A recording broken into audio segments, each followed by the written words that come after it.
Hi, juicers. We have made it to part 3 of the Pinterest 101 workshop. And this is about how to post pinnable content. Because, again, sometimes we're in our little brains and we can't get out of our brains. We can't figure out what other people want or how to make it look good. These are going to be some tips that will help you narrow down all of your options and really help you focus on content that's going to engage and attract new customers because that's what we want to do. So, first, we want to pin and create original content and boards with popular topics within your niche. And I think I'm going to sound a little bit like a broken record, but here's how you figure out what are popular topics in your niche. You can go back to your magical keyword knowledge. When you go to, again, framing ideas, well, look through here. They're showing you they're listing those keyword options from most popular to least popular.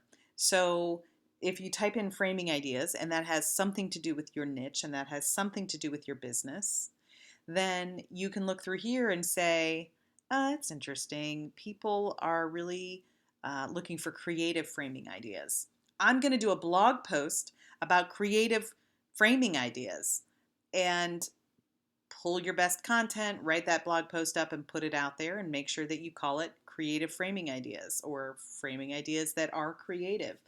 Um, that's how you know what people are searching for. Now, they may not necessarily be looking for framing ideas for a black wall and botanical print. Maybe they are, but that's not the most popular one. So you could still write that content, but you want to make sure that the main keywords that you're using to describe it are the main keywords that people are interested in.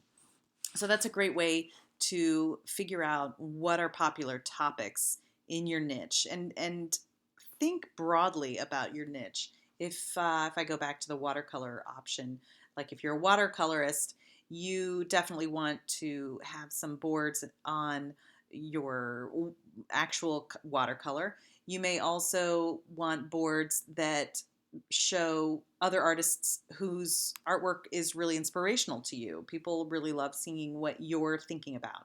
That's another way to do it. Or it may be places you want to go to do your watercolors, or workshops that you want to attend about your watercolors.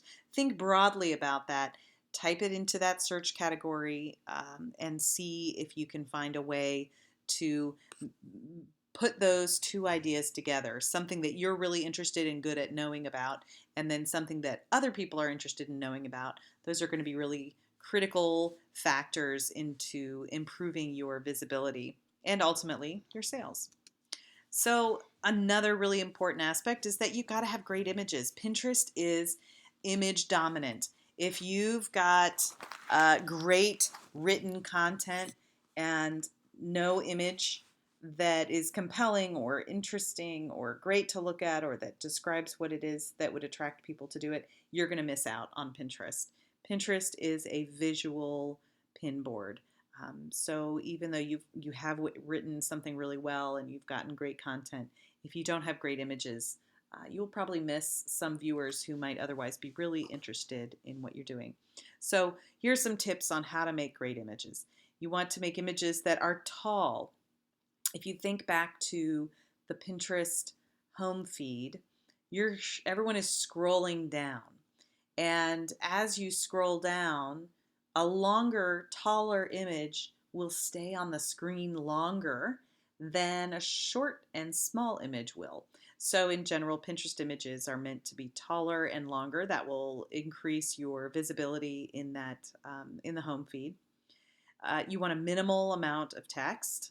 I've seen people post infographics, and if that title of the infographic is not super clear and super easy for me to read and see, I am not going to go and click on that because I don't know if the information that I want is in there, and I'm not going to bother. I'm going to go the easy route and find someone who's been really clear about what that pin contains.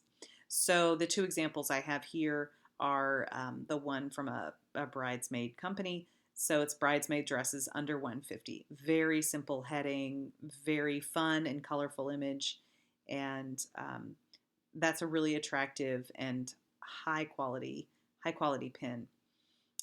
You want to have high quality photos. Do not do your the janky pixelated, or a photo that's really dark, or a photo that's really cluttered with content or visual imagery that is not necessarily what you're showing or what you're sharing. So you could use multiple images. As you can see here on this popsicle tutorial on the right, they probably took multiple images of those popsicles, and even though they probably separated those on the blog, for the Pinterest image, they went ahead and used two, and it's very clear what it is. I know I'm going to see something about popsicles, and it's very attractive and good looking. So that's the benefit of using multiple images. And then you also want to make sure that you show what exactly it is you're offering. Maybe you're sharing a recipe, and you show maybe a dinner party scene where that recipe was shared. Think about that from a visual and iconic perspective. Someone searching for the recipe might get confused if they see a group of people at a party. They might think it's party ideas, and they're not going to read. They're not going to read the title. They're probably not going to read your title unless that image is really super clear about what it is that they're looking for. People are looking, to match what their mind is expecting for them to see, and you want to make sure you're very aware of how clear and how clear you can make your images show exactly what you're offering. So those are my best tips on how to make great pinnable content. This may have felt like a lot of information, and don't worry about it. The whole reason for me doing these tutorials is so that you can come back to them over and over again. If you're seeing this, you're probably a More Creative Juice member, which means you have access to this all the time. You have access to more information with our private group. It's a learning process, and it takes time and practice. So what you may want to do is just get started and start getting a feel for what you're doing, and continue to come back to these tutorials to get a little bit more information, and then go back to your Pinterest and keep trying and keep working for it, because I think it's definitely going to work for you. It's been a fantastic resource for new sales for many people in our Creative Juice group, and I hope you find some great success with it too. And again, thanks for being here and sticking it out with me. And hopefully we'll see you in another tutorial very soon. Talk to you soon.